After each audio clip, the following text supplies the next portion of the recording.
MTN 한라인5 시작합니다. 정부가 다주택자와 주택 단기 거래에 대한 세금 부담을 크게 늘리는 내용의 부동산 세제 강화 대책을 발표했습니다.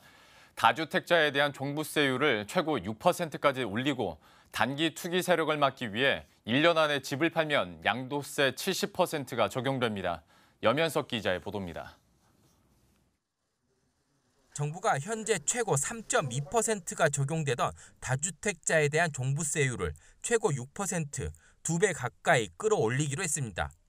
대상은 조정 대상 지역에서 주택을 2채 이상 갖고 있거나 지역에 상관없이 주택을 3채 이상 가지고 있는 경우입니다. 다주택 보유 법인에도 최고 세율인 6%가 적용됩니다.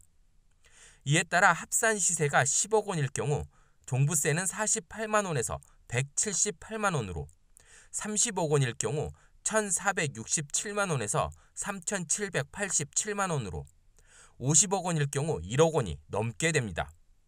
이와 함께 단기에 집을 사고 팔아 시세 차익을 노리는 투기 세력을 막기 위해 1년 내 집을 팔면 70%, 2년 안에는 60%까지 양도세 부담을 높입니다.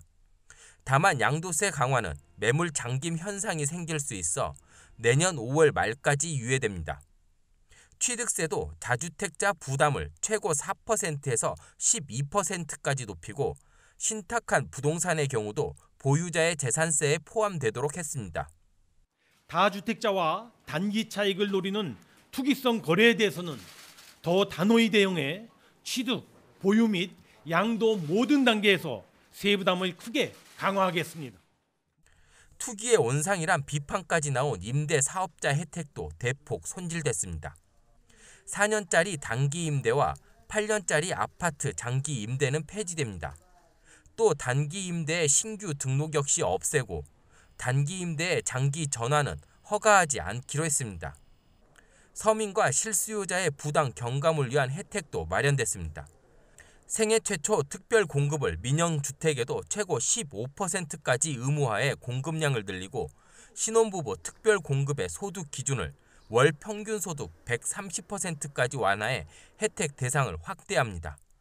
또 공급 물량 확대를 위해 3기 신도시 사전 분양 물량을 9천 가구에서 3만 가구 수준으로 끌어올리고 주택 공급 확대 TF를 구성해 신도시 용적률 확대와 유휴부지 확보 등 공급 방안 마련에 나설 계획입니다. 머니투데이 방송 염현석입니다.